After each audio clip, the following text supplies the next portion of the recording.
Hello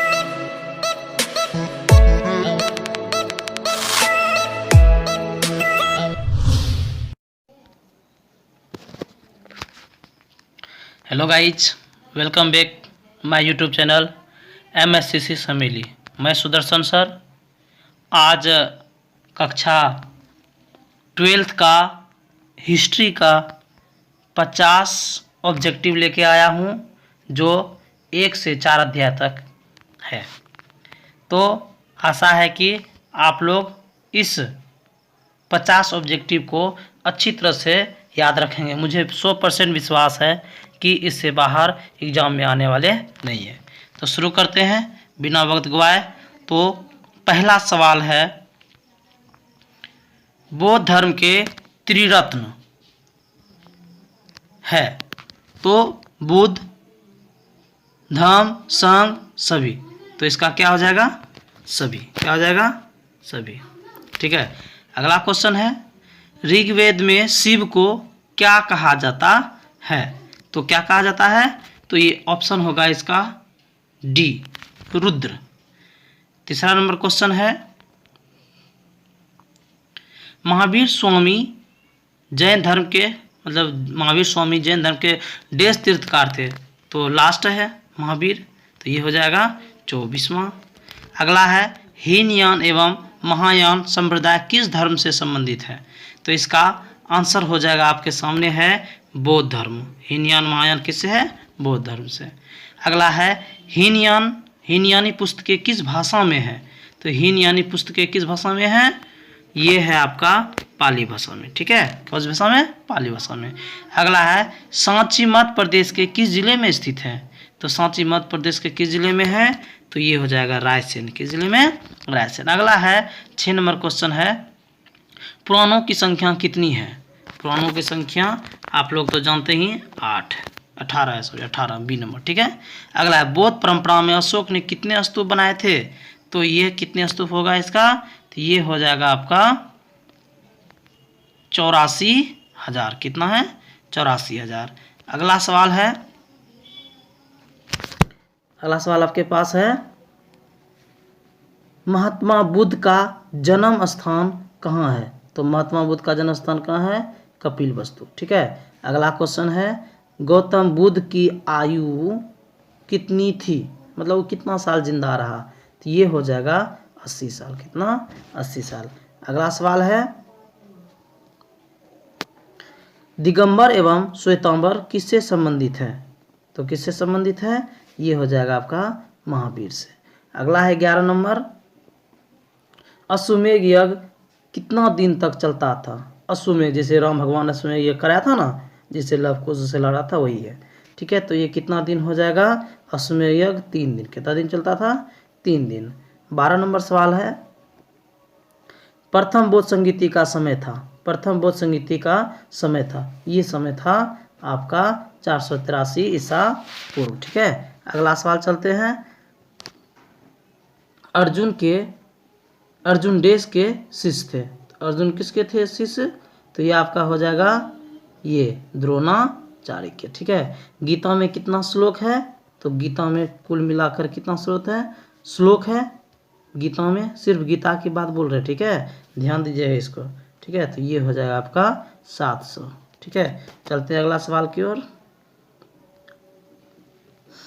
15 number सवाल है, भीम ने हिडिंबा के साथ कौन सा विवाह किया था? तो ये हो जाएगा आपका गंधर्व विवाह। कौन सा है?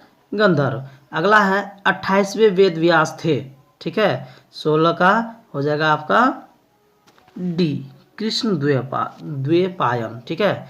अगला है 17 नंबर, मनुस्मृति के अनुसार स्त्री कि देश तरीके से संपत्ति अर्जित कर सकती, यानी कि मनुस्मृति अनुसार से स्त्री ना संपत्ति जो होता है कैसे अर्जित करता था? ठीक है। तो ये हो जाएगा आपका कुल क्षेत्र से। कुल कितने तरह से? क्षेत्र से। ठीक है, ध्यान से, बहुत इंपॉर्टेंट क्वेश्चन है आपके लिए। 18 नंबर, दुर्योधन की माँ कौन थी? ठीक है। तो ये आपका हो जाएगा गांधारी। कौन? गांधारी। अगला है, अंबालिका किसकी पत्नियां थी? अम्बा अम्बालिका जो थी ये किसकी पत्नियां थी? ये हो जाएगा विचित्रवीर्य की। किसकी? विचित्रवीर्य की। अगला क्वेश्चन है कुरु वंश की राजधानी थी। कुरु वंश की राजधानी कहाँ थी? ये हस्तिनापुर थी। ठीक है। अगला सवाल है गीता की भक्ति टीका किसने लिखा है? गीता की भक्ति टीका तो ये हो जाएगा मानेश्वर। किसने लिखा है? मानेश्वर। ठीक है। 22 नंबर सवाल है आपके पास नाट्य शास्त्र के लेखक कौन है? तो नाट्य शास्त्र के लेखक कौन है? ये है भरत। कौन है? भरत। अगला सवाल है आपके पास गीता की संख्या कितनी है? गीता की संख्या कितनी है? ये हो जाएगा आपका गीता की संख्या है ना, ये हो गया 10। कितना हो जाएगा? 10। महाभारत में 8 प्रकार का विवाह यह किसका कहना था? ठीक है, ये किसका कहना था? ठीक है, तो ये कहना था किसका?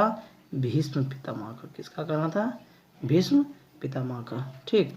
अगला सवाल है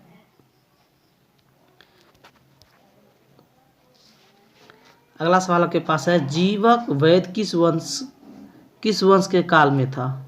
किस वंश के काल में था? तो ये हो जाएगा आपका हर्यक। किसका? हर्यक वंश का। ठीक है। अगला है मेगास्थनीज भारत में किसके दरबार में आया था? मेगास्थनीज के बारे में बात कर रहा है, किसके दरबार में आया था? तो ये आया था चंद्रगुप्त मौर्य के दरबार में। अगला है अशोक किस वंश का शासक था?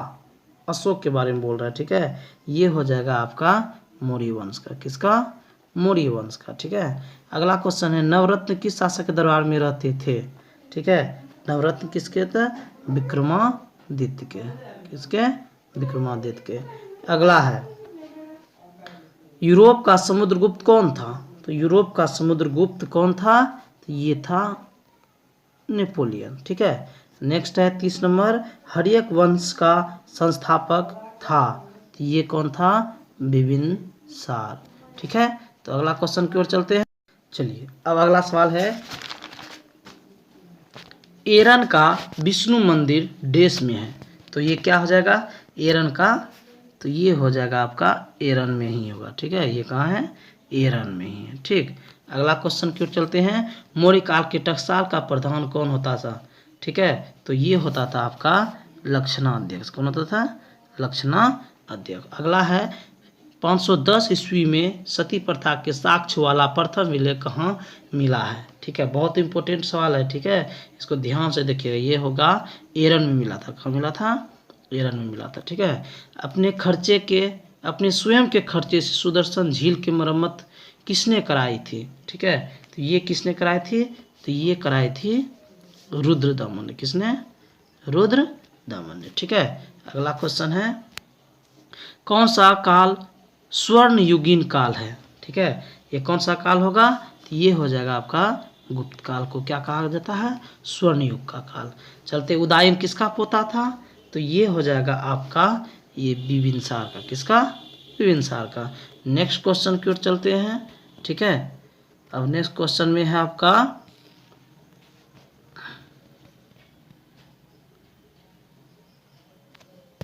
चलिए अगला क्वेश्चन का आंसर है आपके पास। क्वेश्चन है इस सुदर्शन झील किस पर्वत के नीचे था? ठीक है, सुदर्शन झील किस पर्वत के नीचे था? यानी पर्वत बात बोल रहा है, तो ये हो जाएगा उर्जियत पर्वत। कौन सा? उर्जियत पर्वत के नीचे था। इस सभ्यता के मुख्य निवासी थे। इस सभ्यता के कौन? यानी कि वही बोला जाए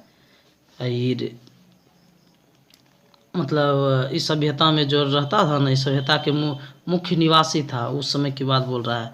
तो ये हो जाएगा आपका ये दोनों उस समय लगभग वही था, द्रविड़ और भूमध्य सागरीय दोनों लोग वहाँ निवासी रहते थे उस समय। ठीक है, ये उदयन सब के समय सुदर्शन झील जिस समय उसी सब के बारे में बोल रहा है। कहता है कलकत्ता में एशियाटिक सोसाइटी की स्थापना की। कलकत्ता में। ठीक है, तो ये किसने किया था? ये क्या था? William Jones. किसने किया था? William Jones. हड़प्पाई मोहर पर कनिंघम की रिपोर्ट प्रस्तुत की गई। ठीक है, तो ये हो जाएगा आपका ये हो गया हड़प्पाई वाला, तो ये 1875। अगला क्वेश्चन है हड़प्पा के दुर्ग में धान्य कोठरों की संख्या कितना था? तो ये हो जाएगा आपका 12, छो एक साइड छो एक साइड, ठीक है। बैलगाड़ी के साक्ष्य मिले हैं, बैलगाड़ी के साक्ष्य मिले हैं, कहाँ से मिले हैं, तो ये हो जाएगा चुनहद्रो, कहाँ से, चुनहद्रो, ठीक है। चलते हैं अगला सवाल की ओर। चलिए, यज्ञदत्त शर्मा ने कौन से नगर की खोज की थी, ठीक है, तो ये हो जाएगा आपका आलमगीर, कहाँ हो जाएगा, आलमगीरपुर, ठीक है, क्या हो जाएगा, आलमगीरपुर, ठीक है। अच्छा से देखिएगा, ये है आपका आलमगीरपुर। अगला है 44 नंबर है, हड़प्पा सभ्यता का विस्तार उत्तर से दक्षिण तक फैला है, ठीक है। हड़प्पा सभ्यता जो है उत्तर से दक्षिण तक बोल रहा है, तो ये कितना फैला हुआ है, तो ये आपका हो जाएगा 1100, कितना हो जाएगा, 1100 किलोमीटर। C14 का सूत्र क्या होता है, एकदम एक्यूरेट C14 जो होता है कार्बन 14 पद्धति, उसका सूत्र क्या होता है, तो उसका सूत्र होता है 55 और 60 प्लस माइनस 30, ये नंबर हो जाएगा, ठीक है। 45। अब 46 नंबर है, हड़प्पा सभ्यता का समय था, यानी कैसा माना जाता है, तो आप ध्यान दीजिएगा इसका कि कहीं पे 5000 भी है, कहीं पे 45 है, इसलिए गौर से आपका ये जो भी पढ़ रहे हैं इसमें आपका 5000 है, लेकिन एग्जैक्ट 4500 भी होता है, ठीक है, दोनों सही है, ठीक है, मेरे अनुसार से। चलते 47 नंबर, 1931 में किस नगर की खोज हुई थी, 1931 की बात बोल रहा है, ठीक है, आराम से सुनिएगा, 1931 में किस नगर की खोज हुई थी, तो ये हो जाएगा चुनहद्रो की, क्योंकि हड़प्पा और मोहनजोदड़ो तो बहुत पहले हो चुका था 21-22 में, ठीक है। अगला क्वेश्चन है, सिंध का बाग कहते हैं, ठीक है, सिंध का बाग किसको कहते हैं, तो ये हो जाएगा आपका मोहनजोदड़ो, किसका, मोहनजोदड़ो को। अगला क्वेश्चन है, C14 की खोज हुई थी, कब हुआ था, ठीक है, तो ये हो जाएगा आपका 1946, ठीक। और अंतिम सवाल 50वां नंबर, ठीक है, हड़प्पावासी कपड़ों को नापने में किसका प्रयोग करते थे, तो ये हो जाएगा आपका इनमें से सभी, ठीक है। यार्ड को ही फुट बोलते हैं, फुट को ही गज, यानी कि सभी, ठीक है। तो गाइज, कैसा लगा आपको हमारा ये वीडियो, अगर आपको पसंद आया हो तो दबा के सब्सक्राइब कीजिए, लाइक कीजिए और फैला दीजिए दूर तक, ताकि सभी को इसका लाभ मिल सके, ठीक है। आशा करते हैं कि आप लोग को पसंद आया होगा हमारा ये वीडियो, अगर पसंद है तो कमेंट बॉक्स में ज़रूर लिखिएगा कैसा लगा, और किसी का अगर ऑब्जेक्टिव चाहिए, फाइनल ऑब्जेक्टिव ये आपका 2022 के लिए 100% है, इससे बाहर अगर 4 चैप्टर के अंदर आए तो इससे बाहर कहीं नहीं आ सकता है। तो खुश रहिए, आबाद रहिए, तत्काल के लिए जय हिंद, जय भारत।